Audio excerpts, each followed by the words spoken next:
Halo, selamat malam. Saya Yaya dan ini adalah video ke-12 saya. Latihan ngomong di depan kamera. Biar lancar. Eh, Sebenarnya saya ini agak terlambat menguploadnya dan ini sudah jam 2 lewat 25 pagi dan saya gagal untuk menjalankan misi bangun subuh saya ini. Mungkin saya harus mencari momentum tidur yang baru supaya lebih teratur tidurnya. Ngomong-ngomong, jadi kan 2 hari belakangan ini tuh saya bingung ya mau bikin video ini tuh seperti apa. Apakah saya harus membahas hal-hal yang tidak masuk akal ataukah saya harus cari satu topik pembahasan yang menarik. Tapi kalau saya cari yang menarik nanti jadi terbebani di saya. Saya tidak mau dulu ini terlalu terbebani. Saya cukup bikin video posting tanpa edit, tanpa apa. Sampai kemarin itu ada teman saya yang dia tuh lagi gundah gulana karena dia dikabari kalau dia ini mau dijodohkan sama seseorang. Terus dia galau kan, dia bingung karena posisinya dia itu punya pasangan, maksudnya punya pacar gitu. Terus dia kayak curhat-curhat kan, sehingga saya jadi kepikiran untuk membahas soal perjodohan ini. Jadi saya kan sudah cari-cari apa jurnal, baca-baca, enggak juga baca yang gimana ya, kayak baca-baca sekilas aja gitu soal kenapa sih ini perjodohan ini itu terjadi, kenapa, apa sebenarnya yang mendasari perjodohan ini. Sebelum kita bahas itu, saya mau menyepakati dulu kalau perjodohan yang kita bahas ini sama. Jadi kan perjodohan itu ada dua jenis. Perjodohan yang perjodohan dengan persetujuan orang yang dijodohkan. Jadi kayak dua keluarga ini hanya mau mempertemukan. Kalau cocok menikah, kalau tidak ganti lagi cari yang lain. Yang pertama itu. Yang kedua, perjodohan secara paksa. Perjodohan secara paksa ini tidak melibatkan pihak yang mau menikah. Jadi kayak lebih lebih apa ya? Tidak manusiawi lah. Kita bahas yang pertama ini. Definisi perjodohan yang pertama yang kalau dijodohkan itu masih dengan kesepakatan pihak yang mau menikah. Jadi saya sudah mulai mencari tahu kan, cari-cari jurnal kenapa kita itu melakukan perjodohan, kenapa manusia ini melakukan perjodohan. Jadi menurut penelitian dari kacamata sosiologis, antropologis, dan psikologis itu ada beberapa alasan kenapa perjodohan ini tuh ada. Salah satunya adalah karena untuk menjaga hubungan antar keluarga, menjaga hubungan dan reputasi antar keluarga. Jadi dalam budaya kolektivistik, keluarga itu dianggap sebagai satu kesatuan yang besar, sehingga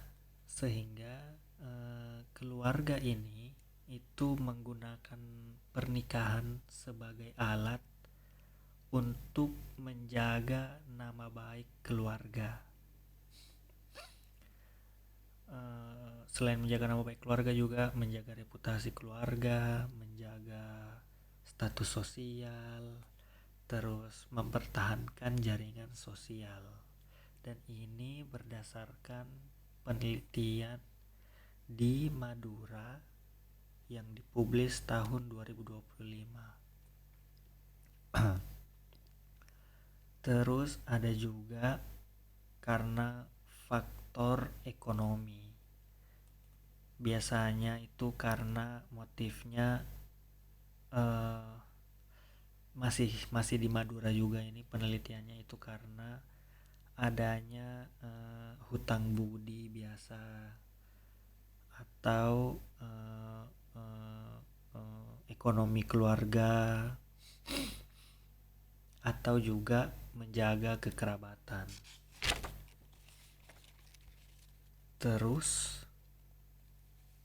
yang saya catat juga di sini itu dari jurnal Oxford yang judulnya Understanding Arranged Marriage, an Unbiased Analysis of a Traditional Marital Institution. Di situ dia menjelaskan keluarga itu punya kedudukan sebagai pengambil keputusan karena pernikahan ini dipandang sebagai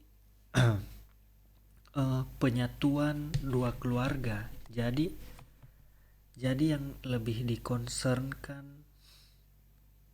dari pernikahan itu sebenarnya adalah bagaimana menyatukan dua kelompok besar yang disebut keluarga ini daripada penyatuan satu pasang orang, ngerti nggak? Jadi kayak apa?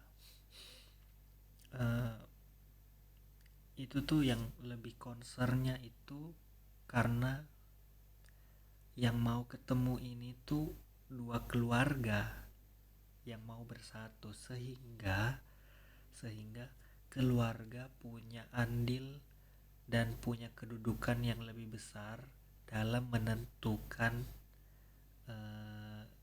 pernikahan. Dengan kata lain, dalam budaya tertentu itu pilih pasangan sendiri itu lebih beresiko karena kan melibatkan dua keluarga yang besar lah, istilahnya dua kelompok yang besar lah, keluarga kan. Jadi kayak keluarga itu harus ikut andil dalam menentukan jodoh. Jadi dari situ saya terus berpikir kan, apakah perjodohan itu baik atau tidak? Ternyata ini tidak bisa dibilang sepenuhnya baik, tapi tidak bisa juga dibilang buruk. Karena ini tuh melibatkan hak individual seseorang. Makanya dalam pernikahan itu harus lebih diutamakan soal otonomi individualnya. Walaupun dalam beberapa penelitian juga tadi saya sempat baca, angka perceraian pada pernikahan yang dijodohkan itu lebih rendah ketimbang yang ditentukan sendiri oleh pasangan. Tapi kan kita juga tidak bisa pungkiri kalau angka perceraian itu tidak sama dengan kebahagiaan dalam pernikahan. Jadi kembali lagi ke ini ke bagaimana kita menghargai kebebasan manusia kembali sih, karena itu perannya cukup krusial. Eh, jadi mungkin itu saja yang mau saya jelaskan dan sampaikan. Semoga ini bisa membekas dan bisa dimengerti. Terima kasih. Sampai jumpa di video selanjutnya. Bye.